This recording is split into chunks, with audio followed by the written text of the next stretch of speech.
Let's welcome Kia.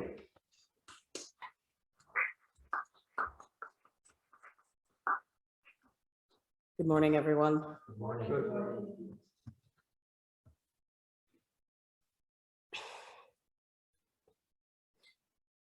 Amazing grace, how sweet the sound that saved a wretch like me. I once was lost, but now I'm found. Was blind, but now I see. 'Twas grace that taught my heart to fear, and grace my fear relieved.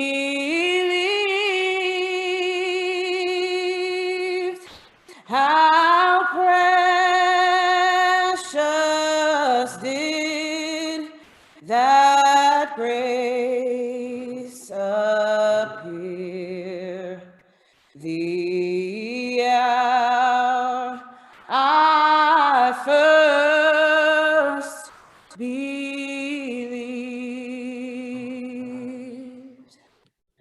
Amazing grace, how sweet the sound that saved a wretch like me. I once was lost, but now I'm found. Was blind, but now I see. Thank you.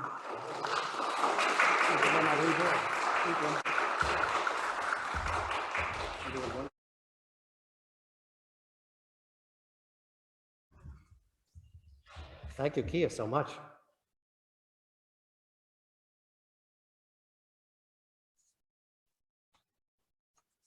So we're doing our series on John's Gospel. Do you like those TV shows where they say previously on our show and they give you a whole background of what's happened, right? So we're going through John's Gospel. And so what I'm wanting you to see is how we're building it block by block, piece by piece. And we're skipping a few portions, but basically we're assembling pieces to create a larger picture so that the story week by week builds and adds our understanding of what John wants us to understand. I would say that Jesus has been kind of cranky these past few weeks that we've been reading. People come to Jesus asking for things, and he kind of pushes back at first. Mary pointed out that the wine was finished. Nicodemus wanted to compliment Jesus, and Jesus pushes back. To Mary, he says, "It's not my time. What is this to you or me?" To Nicodemus, he kind of insults his intelligence. Last week, we had this pair of healings. The first was a royal official's son, and then a man at the pool at Bethsaida. The man at Bethsaida was just minding his business when Jesus asked him, "Do you want to be made well?" Imagine asking a sick person, "Do you want to be made well?" He's sitting there by the pool because he wants to get a healing from the pool. Isn't that a weird thing to ask somebody? Also, the week before, the woman at the well, she didn't want to talk to anyone. She wasn't expecting any strange men to come and to talk to her, as they never did, as they were not allowed to because of the custom. These two people minding their own business, Jesus steps up to them. with a rather blunt manner. There's a way in which people are asking Jesus to do things. Fix the wine situation, heal my son, or just engaging in a theological discussion.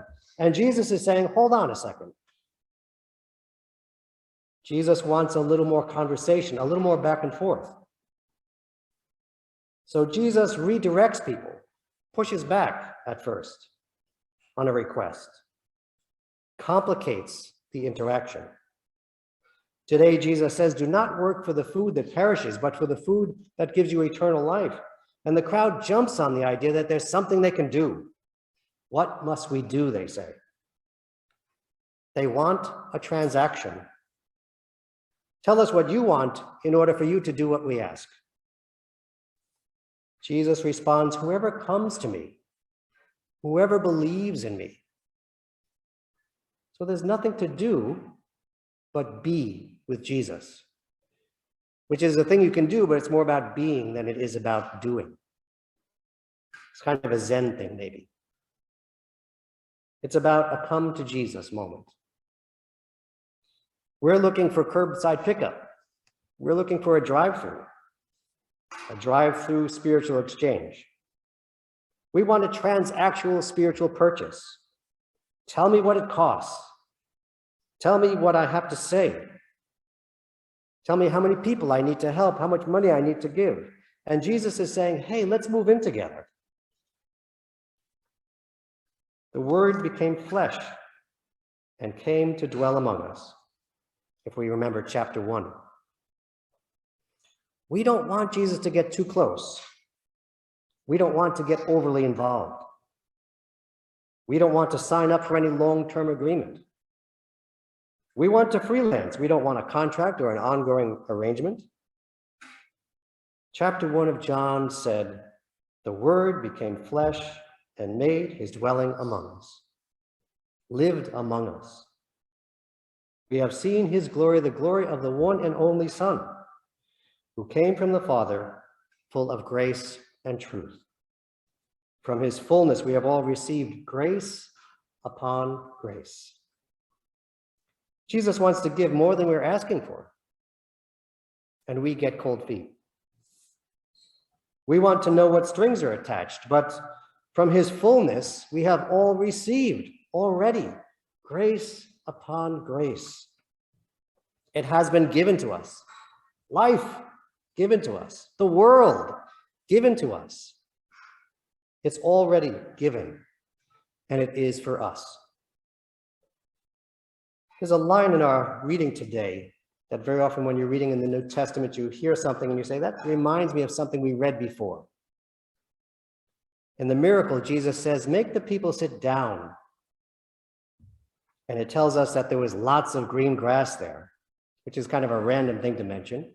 But then you suddenly realize there's an echo here to he makes me lie down in green pastures, to Psalm 23. John, in this portion and in other portions, is giving us an echo of Psalm 23 to bring that up and to remind us. There's some verses in this chapter about Jesus and the water. And he says, be not afraid, which in Psalm 23, it says, I will fear no evil. Why would John be making references to Psalm 23? Why would it be important to him in the gospel he's writing? I think there's one theme that really overlaps between Psalm 23 and John's gospel, and that is in Psalm 23 where it says, my cup overflows. Today with this multiplication, 5,000 people are fed. And not just fed, they're filled, but there's 12 baskets left over afterwards. That is filling up to overflowing. So I think John wants to bring that out, that connection to Psalm 23, my cup overflows. So there are these echoes to the Lord is my shepherd. In John's gospel, Jesus says, I am the good shepherd. I want to just throw in some science because we're talking about science today. There's a way in which people, what they want from science is also kind of this weird expectation problem that we also see with what I'm trying to get at with Jesus today. People want science to give us complete settled answers. But science grows and learns more all the time. Science is a story with twists and turns, new discoveries, unexpected findings. People get upset when science changes. They want to have it settled. They want to know that it's final. Last week, you told us we didn't need masks. This week, you tell us we do. People don't like those kinds of changes. And I think with our relationship with God, we also want a relationship that's uncomplicated. We don't want things changing. We don't want to be worried about the expectations. We're not looking for a roommate. We say, what must we do? Tell us what you want. Tell me what we have to do so we can barter here. I'll give money to charity. You give me eternal life. That's a good barter. Jesus wants to know if we allow ourselves to be loved, allow ourselves to receive grace. That's what grace is. You open yourself up to a gift that's given to you. Unmerited gift. Accept the gift. Again, John chapter 1, we have all received grace upon grace. A cup that overflows, like Psalm 23. Giving that will not stop waiting for something in return. So there's this weird way in which Jesus is interacting with people when they're asking for things. What do I have to do? What can you do for me, Jesus? Mary wants Jesus to get more wine. It's not my time, woman, he says. What is it to you and me? The royal official wanted his son healed. Jesus seems annoyed. Unless you see signs and wonders, you will not believe. Nicodemus, we know you are from God. And Jesus responds, you do not see the kingdom of heaven. No simple exchanges with Jesus. He pushes back at first because it's about the relationship that's ongoing. Come to Jesus is a relationship that learns and grows, and it has growing pains sometimes. Our relationship with God is not transactional. It is transformational.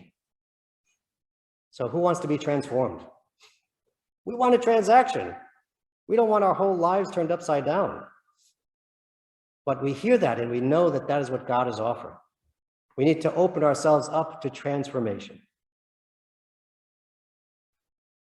Jesus is giving a gift. It's already being given and keeps giving us life. From his fullness, we have all received grace upon grace. In the beginning was the Word, and the Word was with God, and the Word was God. He was in the beginning with God. All things came into being through him. What has come into being in him was life, and life was the light of all people.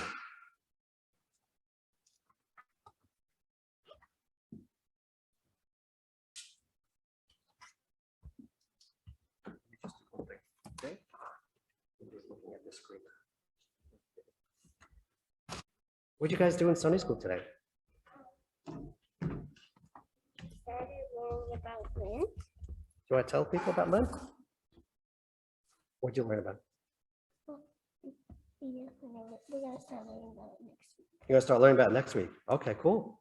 And what did you do? Did you make anything? We did highs and lows. Highs and lows. Yeah, the first thing, mostly we always do that. Yeah. So you check in with each other. How was your week, right? Mhm. What was your high from the week? What was your low from the week? My high was, It was today, right? Today with your Sunday school teacher was your high. my first high was,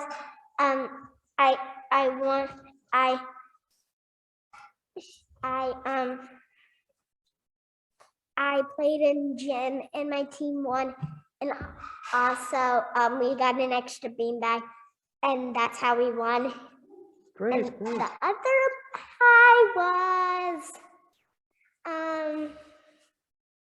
I went to a birthday party yesterday. Oh, that's always fun. My sister's party, but my friend is her friend that's her friend's little sister named Tierney is in my class, so she invited me over. Oh, that's wonderful. So I got to play at the party too, and there's video games and a video game truck.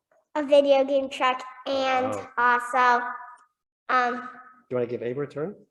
there was also squash too. Wow. Squash the And- food or squash the game? Squash the game. Okay. And first we were gonna play a game, but then he couldn't get the game working. Mhm. So we just played Sharks and Minnows for a little bit. Mhm. And then we just started playing, and once at the end, me and my friends it wasn't easy using the regular balls, so we took a ping pong ball from the ping pong table and started using that one, but we hit it too hard and it cracked open, so we had to go get another one. I love your mask with the skateboard on it. Did you guys watch the Olympics this week? We were just watching it before we came here. Before you came, you were watching. So let's thank them for their help with Sunday school today. And so you can see from how they're telling you that Sunday school, everyone checks in with each other to see how everyone is doing and shares their blessings and shares their prayer concerns. And that's a wonderful thing to build that sense of community like that, right? Thank you so much, guys.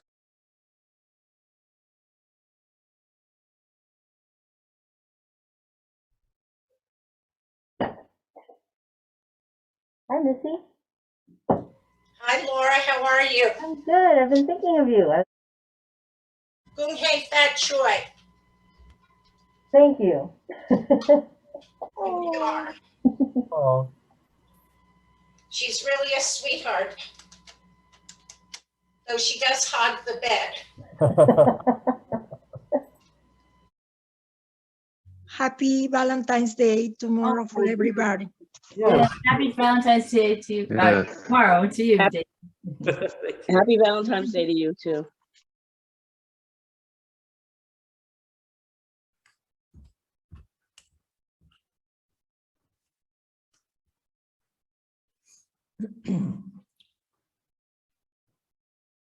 The good news according to John, the 6th chapter. While John is missing many stories that we read in the other 3 Gospels and tells of events and sermons that none of the others do, the 4 Gospels all tell of one miracle, the multiplication of the loaves and fishes. Once again, we hear that Jesus is concerned that the miracles overshadow the intended message. John wants us to understand the spiritual side of sacramental signs. This sign is a come to Jesus moment, an invitation to relationship. After this, Jesus went to the other side of the Sea of Galilee, also called the Sea of Tiberias. A large crowd kept following him because they saw the signs that he was doing for the sick. Jesus went up the mountain and sat down there with his disciples. Now the Passover, the festival of the Jews, was near. When he looked up and saw a large crowd coming towards him, Jesus said to Philip, "Where are we to buy bread for these people to eat?" He said this to test him, for he himself knew what he was going to do. Philip answered, 6 months' wages would not buy enough bread for each of them to get a little. One of his disciples, Andrew, Simon Peter's brother, said to him, "There is a boy here who has 5 barley loaves and 2 fish. But what are they among so many people?" Jesus said, "Make the people sit down." Now there was a great deal of grass in the place, so they sat down, all 5,000. Then Jesus took the loaves, and when he had given thanks, he distributed them to those who were seated. So also the fish, as much as they wanted. When they were satisfied, he told his disciples, "Gather up the fragments left over so that nothing might be lost." So they gathered them up, and from the fragments of the 5 barley loaves left by those who had eaten, they filled 12 baskets. When the people saw the sign that he had done, they began to say, "This is indeed the prophet who is to come into the world." The next day, the crowd saw that neither Jesus nor his disciples were there. They themselves got into the boats and went to Capernaum looking for Jesus. When they found him on the other side of the sea, they said to him, "Rabbi, when did you come here?" Jesus answered them, "Very truly, I tell you, you are looking for me, not because you saw signs, but because you ate your fill of the loaves. Do not work for the food that perishes, but for the food that endures for eternal life, which the Son of Man will give you. For it is on him that God the Father has set his seal." Then they said to him, What must we do to perform the works of God?" Jesus answered them, "This is the work of God, that you believe in him who he has sent." Jesus said to them, "I am the bread of life. Whoever comes to me will never be hungry, and whoever believes in me will never be thirsty. The bread that I give for the life of the world is my flesh." He said these things while he was teaching in the synagogue at Capernaum. The gospel of the Lord. Praise to you, Lord. Praise.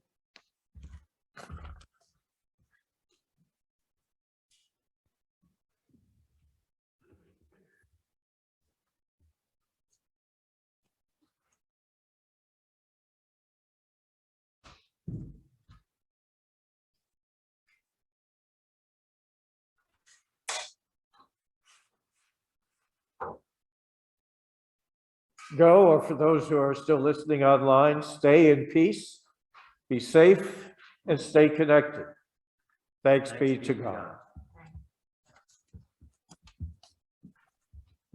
Okay.